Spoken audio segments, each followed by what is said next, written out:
Fala galera do Vascão, bora reagir a mais um vídeo aqui do SBT Esporte Rio, trazendo as últimas notícias, as últimas informações, porque o treinador do Vasco, Carille, caiu, não é mais técnico do Vasco. E agora? Quem será o próximo treinador do Vasco? Quem vai assumir essa bomba aí? Porque o time não é lá essas coisas, né? Não conseguir vencer o Cruzeiro, cara. A baba que o Cruzeiro está sendo é algo realmente para se mandar o treinador embora, né, galera? Quem vocês querem ver no comando do Vasco? Já deixa aí o seu comentário. Essa pontuação do Cruzeiro é bem mentirosa. É bem eu mentirosa. também acho. Olha aqui, o Vasco foi derrotado pelo Cruzeiro, mas o assunto do dia mesmo é que logo depois dessa partida o Fábio Carille foi demitido. A gente tem um VT aí, na volta, tem muito drone do Pedrosa que tá aqui com o dedo nervoso, digita e digita e digita, porque eu quero saber um monte de coisa. Eu quero saber por que ele foi demitido e quem será que vai entrar no lugar do Carille. Rodou. O Vasco começou a partida indo pra cima do Cruzeiro. Vegetti tentou a cabeçada e mandou por cima. Os donos da casa ainda ficaram na bronca quando Caio Jorge foi derrubado dentro da área. O Cruz Maltino seguia melhor. Coutinho cabeceou e Cássio fez uma defesa incrível. Em mais uma oportunidade, PH foi fazendo fila e chutou para mais uma defesa do goleiro cruzeirense. Só que a Raposa voltou melhor no segundo tempo e abriu o placar com Christian, que aproveitou o gol livre para estufar as redes. O gol ainda foi revisado pelo VAR, que não encontrou impedimento no lance. O Vasco ainda tentou com Vitor Luiz para mais uma defesa de Cássio. Vitória do Cruzeiro com grande atuação do goleiro, que se emocionou após o apito final. Em partida que marcou ainda a demissão do técnico Fábio Carille do Cruz Maltino. Cássio chorou porque foi muito criticado durante a semana, né? E fez uma bela partida, inclusive tá na conta dele a vitória do Cruzeiro. Lucas Pedrosa, fala comigo. Daqui a pouco a gente fala desse jogo aqui. Não foi um jogo muito bacana, não. Um jogo bem sonolento, né? Mas eu quero saber de você, por que o Carille foi demitido? Foi logo depois dessa partida. E quais são os nomes que são alvo do Vasco nesse momento? Fala comigo, Lucas Pedrosa. Tá, primeiro sobre o motivo. O Vasco, em relação a resultado, eu sempre falo isso aqui, ele estava dentro do que se esperava, digamos assim, para a temporada. Talvez deveria ter um pouco acima ali na Copa Sul-Americana e tal, alguns resultados no Campeonato Brasileiro, mas no geral, era o que se esperava. Agora, em desempenho, essa diretoria sempre avaliou o Carille, principalmente no Campeonato Brasileiro, jogo após jogo. E em desempenho, isso muito mais até na figura do presidente Pedrinho, incomodava. Porque o Pedrinho acredita que o elenco montado por ele pode jogar mais futebol do que vinha jogando com o Fábio Carille. Então, por exemplo, o Pedrosa acha isso? Eu acho que o elenco pode jogar mais futebol. Mas existem muitos aspectos além do Carille que a gente pode falar. É o seguinte, por exemplo, ontem, o Vasco fez um primeiro tempo ruim? Não, o Vasco jogou melhor do que o Cruzeiro, inclusive o Cássio salvou duas oportunidades claríssimas, numa bola do Felipe Coutinho e outra do Paulo Henrique. No segundo tempo, o time desmoronou, o time voltou a ser aquela equipe frágil, inofensiva e não conseguiu vencer o Cruzeiro todo remendado, um Cruzeiro em crise, que tá perdendo pra todo mundo, que não tá jogando absolutamente nada. Né? Só ganhou. O grande jogo do Cruzeiro nesse ano foi contra o Bahia no Mineirão. De resto, não jogou nada, nenhum dos jogos. Então, assim, era um jogo que a diretoria entendia que o Vasco tinha condições de vencer fora de casa. E o fato de, mais uma vez, o desempenho do Vasco fora de casa ser um desempenho pífio, fez com que a decisão fosse tomada ontem, tá? Não foi algo que, tem chance de ter. Depois do jogo, o Pedrinho, junto aos seus pares, vamos demitir porque a gente não acredita mais na evolução do trabalho. Sim. É isso. Foi por isso que ele foi demitido. Porque o Vasco não acredita mais que o trabalho do Carille, depois de quase 5 meses, pode evoluir. Esse é o primeiro motivo. Espera aí. Você vai falar ainda quais são os alvos, e eu acho que é isso que o povo quer saber. Quais são os treinadores que podem hoje assumir o Vasco? Porque a gente vê, nesse momento, um monte de tchá-tchá-tchá. Sim. Ai, vem o fulano, o Ancelotti, vem não sei quem, né? Vem o Guardiola. Mas Pedrosa é fonte segura. O Pedrosa, eu quero que... Calma aí, que o João Kleber me ligou, pediu pra você esperar, tá? Benê, você já tá falando isso desde a semana passada. É questão de tempo. Essa é a frase que você falou em relação ao Carille, justamente quando você olhou essa sequência que ele teria? A primeira foi o Flamengo e depois o Cruzeiro. E aí? Já no Cruzeiro já foi embora? Eu acho que só não foi contra o Flamengo porque o Léo Jardim acabou salvando a vida do Carille. Porque se o Flamengo tivesse vencido, isso não é opinião, tá? Mas pelo que eu venho acompanhando aqui com as informações do Pedrosa, se o Flamengo tivesse vencido o Vasco da Gama, acho que dificilmente o Carille teria sido mantido no cargo. É aquilo que eu venho falando há muito tempo. Quando começa isso de, ganhou sobrevida em um jogo, aí depois joga mal numa partida, tem resultado ruim, aí a pressão continua. Gente, é prazo de validade. E eu acho que até demorou, para ser bem sincero. Mas, Fernandinho, assim, na minha análise, é muito fácil demitir o treinador. Mas a gente precisa também parar e analisar o contexto do Vasco da Gama. Perfeito. Eu acho que o Carille ele acabou sendo vítima de uma expectativa muito exagerada, feita até mesmo pelo presidente Pedrinho, porque a partir do momento que ele dá uma entrevista dizendo que o Vasco é top 8, que ele acredita que o elenco dele é top 8 do Campeonato Brasileiro, a pressão em cima do treinador automaticamente aumenta. Claro que ele tem culpa em muita coisa, inclusive, repito, a comunicação dele, assim como foi lá no Santos, nos tempos de Santos, Sim. A comunicação dele, a entrevista coletiva com a torcida do clube, no caso Vasco da Gama, foi péssima. Acaba irritando, Tentou né? batendo de frente com a torcida do Vasco da Gama, torcida essa que carrega o time durante muito tempo e muita fase ruim. Eu acho que ele poderia ter ido num caminho diferente. Mas dentro de campo, por exemplo, a diretoria demorou a dar reforços para ele, que ele estava pedindo a todo momento desde quando ele foi contratado. Ele não foi a primeira opção da diretoria. A diretoria tentou Renato Gaúcho, hoje no Fluminense, tentou Pedro Caixinha, que foi para o Santos, Luiz e acabou Castro. Luiz Castro. Ou seja, o Carille nem foi a primeira opção, e nem a segunda, nem a terceira. A quarta opção aqui, a gente fazendo um cálculo rápido. Eu acho muito fácil botar a culpa toda no Carille, mas acho que a diretoria ela precisa ser cobrada também, porque demorou para reforçar e quando trouxe reforços esses que não deram muito certo. Só o Nuno, a gente pode dizer, o Garré também acho que deu certo, mas o Lloyd, por exemplo, se tornou segunda opção aí com o passar do tempo. O Então, Tietê acho- tá com esse problema familiar, o Lemos teve uma lesão na costela, Mas, por exemplo, o Lucas Oliveira, mal. entendeu? Então, assim, eu Lucas acho que... Freitas também, tá? De novo falhou. Eu acho que o Carille, ele tem culpa, sim. Óbvio que ele tem culpa no desempenho ruim do Vasco da Gama. Em determinado momento, quando você contrata o Carille, você não espera um espetáculo. Mas espera, pelo menos, um setor defensivo bom, bem trabalhado. Algo que ele não apresentou nas últimas partidas do Vasco da Gama. Mas culpar apenas o Carille, eu acho exagero. Acho até injusto. Eu acho que a diretoria do Vasco da Gama também precisa ser cobrada nesse momento. Barulho de drone, Lucas Pedrosa, quero que você me fale agora. O Carille já foi demitido. A gente vai ainda debater quais são os outros problemas, além do treinador e do que ele poderia estar sendo nocivo para o Vasco. Mas quais são os treinadores hoje que estão no radar do Vasco da Gama?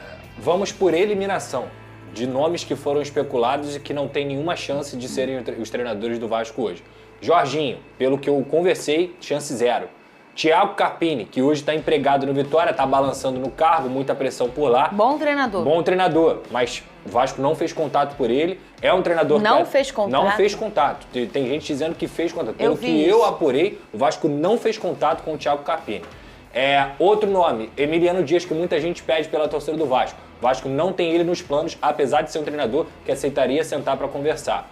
Por enquanto, dos nomes especulados, que a gente poderia dizer que foram falados bastante, esses são 3 nomes que hoje não tem chance. Outro nome também que está fora do mercado, que foi conversado, o Daí Helman, foi analisado pelo trabalho que ele fez no Inter e no Fluminense, mas hoje não é a bola da vez. Quem são os 2 nomes mais fortes, e eu diria até que um desses nomes é o mais forte mesmo para assumir o Vasco da Gama? Fernando Diniz, disparadamente, eu vou explicar aqui o porquê, e o outro nome, que é o sonho do sonho do sonho, é o Luiz Castro. Só que é muito caro, tem uma questão financeira. O Luiz Castro é um treinador que não gosta de pegar trabalho na metade. Ele tem várias questões aí que, pra mim, vou ser muito sincero, acho impossível isso acontecer. Tô dando aqui uma informação. A minha opinião é que é impossível do Luiz Castro vir. Quem sobra? Fernando Diniz. Por que, Pedrosa? Pedrinho é fã, confesso, dele, isso aí já foi falado, ele já falou, Felipe já falou também. Eles acreditam em 2 coisas. Primeiro, o Fernando Diniz ele tem uma capacidade imensa de transformar um jogador que é nota 6 em nota 8, porque ele dá confiança pro atleta. Esse é o primeiro ponto que eles acreditam, que eles tenham formado um elenco que é capaz de não só desempenhar na nota 5, 6, mas sim na nota 8, para que o Vasco pelo menos tenha um objetivo na temporada mais plausível em questão de propor jogo mesmo, em questão de identificação de DNA de jogo. Segundo ponto, dar uma chacoalhada. Porque, assim, a gente sabe que o Fernando Diniz é um cara que treina 2 horas e meia, que ele leva o atleta ao exaustão, que ele gosta de tirar o máximo do atleta, suga o atleta até o final para poder ter esse desempenho melhor desses atletas também. Sabe por quê, Fernanda? Quando a gente for discutir problemas, não dá pra gente ficar achando que o problema é só o Carille, não. O gol que o Vasco toma ontem vem de um chutão do Cruzeiro. Chutão. Não é algo que o Cruzeiro construiu, o Cruzeiro jogou. Foi um chutão que a linha de defesa inteira dormiu. O Paulo Henrique dormiu na linha alta. O João Vitor deixou o Wanderson carregar. Tocou pra trás.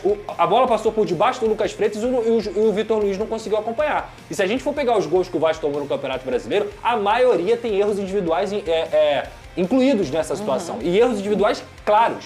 Vou citar o primeiro aqui, o Paulinho entrega a bola no pé do Tiquinho, o Tiquinho dá a bola pro Barreal e o Barreal faz um gol. O João Vitor lá contra o Ceará foi mal nos 2 gols. Então eu poderia ficar aqui citando tantos outros exemplos de que esse elenco, como grupo, também não responde dentro de campo que deveria responder. São muitos erros técnicos. Então é por isso que, diante de uma filosofia de trabalho, o nome do Fernando Diniz hoje é o principal nome. Eu disse isso ontem em live, em informação, descartei aqui outros nomes que tinham falado. Falei sobre o Luiz Castro e mais uma vez falo. Hoje o Fernando Diniz é a bola da vez. É o treinador que, além de ser o mais plausível para a situação financeira que o Vasco vive hoje, é um treinador que a diretoria, que a comissão técnica do Felipe, que deve até ser o interino contra o Operário, gostam. Eles gostam do Fernando Diniz e eu não duvido nada que ele seja o novo treinador do Vasco.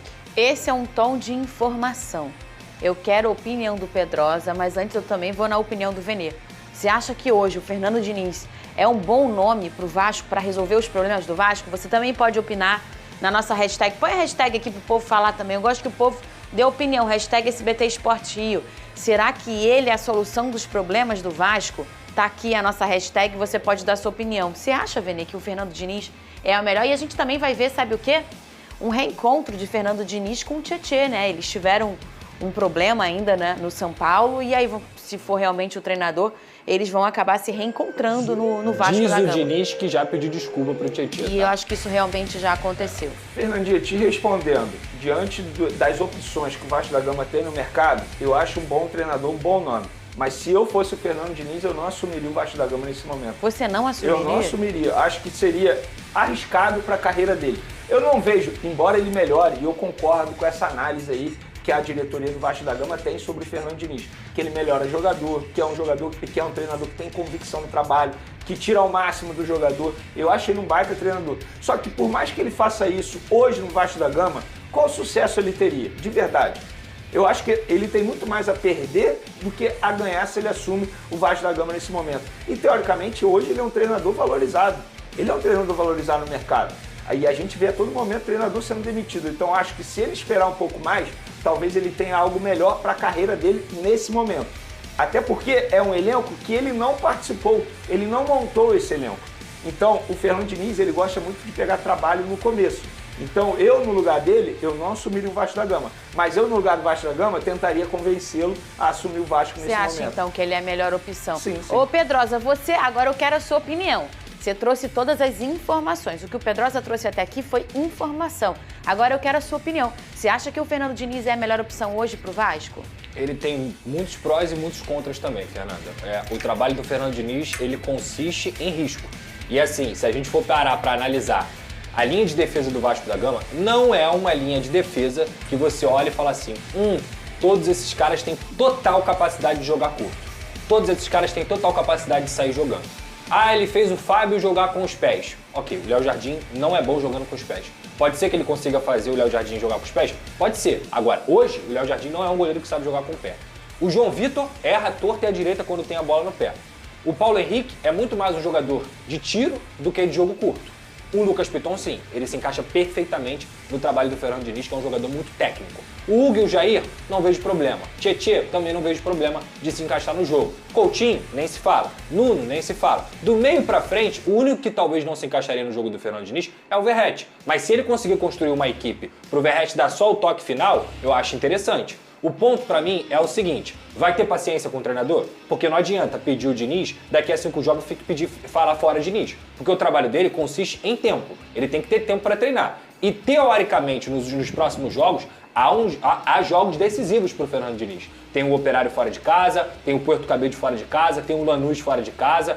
Isso eu tô falando de Copa Sul-Americana e Sim. Copa do Brasil também. Agora, mas no final da reta desse semestre, tem 5 jogos nos últimos 6 do Vasco que são em casa. O Vasco joga 4 jogos em São Januário, um jogo contra o Fluminense no Maracanã e pega o São Paulo no Morumbi. Depois vem o quê? Um mês de parada pro Super Mundial. Então ele teria tempo e ele teria jogos favoráveis para ele conseguir imprimir um ritmo legal, treinar e voltar bem depois do Super Mundial. Isso tudo, obviamente, o Vasco precisa de reforço. A diretoria precisa acordar, porque não adianta só entregar esse elenco na mão do Fernando Diniz. Ah, nós somos top 8, treina aí, Diniz. E não adianta, porque tem lacunas desse elenco que precisam ser preenchidas. Agora, diante do cenário do futebol brasileiro, se você for olhar o cenário do futebol brasileiro de técnico, diante do que eu vejo dessa equipe, eu não consigo ver um nome melhor do que o Diniz, Fernando. Eu não consigo ver um nome melhor do que o Diniz. Vocês não... E só para finalizar, é diante do que o Vasco pode. As pessoas precisam entender que não é videogame. Eu quero o Luiz Castro, eu quero o Dorival, eu quero o Ancelotti. Não é assim. É quem aceita treinar o Vasco também. Não é só o Vasco querer o treinador. Eu acho que no cenário atual, já que o Vasco não tem grana para tirar ninguém que está empregado, de Série A de Campeonato Brasileiro, eu acho que o Diniz acaba sendo a melhor opção. Esse é o ponto. Você assumir o Vasco da Gama hoje é um risco altíssimo. Por que o Luiz Castro, que tem várias oportunidades de assumir outros clubes, com uma matéria-prima melhor, uma condição melhor, até mesmo na parte financeira, não quis? E por que ele vai assumir o Vasco da Gama agora? Com todo respeito, mas o momento que o Vasco vive não é dos melhores. É delicado. É um risco muito alto um treinador assumir essa responsabilidade muito grande, porque ele já chega sob pressão, tendo que melhorar muita coisa dentro de campo. E repito, quando você chega no meio da temporada, você chega com um elenco que você não participou. São jogadores que, de repente, não têm as características que você gosta. É o caso do Diniz. E eu concordo com o Pedrosa. Imagina esses zagueiros atualmente do Vasco da Gama fazendo a saída de bola que o Diniz tanto prioriza. E ele não muda. É a convicção dele. O que eu gosto, ele tem convicção no trabalho dele. Ele não vai mudar. Agora, ele precisa entender que se ele assumir o Vasco da Gama, essas serão as peças. Porque a diretoria já mostrou o quê? Não vai fazer grandes investimentos. E quando fizer investimentos... No meio do ano deve trazer reforços. Grandes investimentos. Grande não, porque não tem dinheiro. Pois mas é. grande... Mas aí qualquer coisa. Só uma crítica. A diretoria, a gente viu aí na primeira janela, demorou muito para contratar. Isso você está correto. É uma crítica que a gente precisa fazer à diretoria. Bom, galera do Vascão, é isso aí, rapaziada. A situação do Vasco, ela é crítica, não é das legais. Vai precisar reformular o elenco, né? E precisa também de um treinador que possa fazer esse time jogar um pouco mais do que está jogando, né? Não é aceitável o Vasco perder para o Cruzeiro do jeito que foi, cara. Do jeito que essa derrota aconteceu. É difícil aí para o torcedor engolir, né? Não é o Cruzeiro. O Cruzeiro não é G4, não é um time para G4, está com 10 pontos, mas não é para isso. Tanto que teve uma dificuldade também para jogar com o Vasco, né? E o Vasco não tá legal. Então o Cruzeiro eu acho que briga aí por rebaixamento. Também vai brigar na zona de rebaixamento. O Vasco hoje tem potencial maior do que o Cruzeiro. O Cruzeiro montou um elenco de nome, mas nome não ganha jogo, né? Nome não faz time jogar futebol. E aí vai precisar de uma reformulação também o time do Cruzeiro. O Vasco precisa de zagueiro, precisa de bom volante, bom mesmo. É um armador. E precisa de mais alguém ali para finalizar junto com o Verratti, né? Não pode depender 100% do Verratti, não pode depender somente do Verratti. O Vasco fez um bom jogo contra o Flamengo, né? Criou oportunidades, poderia ter saído até com a vitória. E aí pega o Cruzeiro, que é um time mais vulnerável, um time mais fraco. E acontece isso aí que a gente viu acontecer, né? Vai entender o mundo do futebol, né? É algo meio que louco.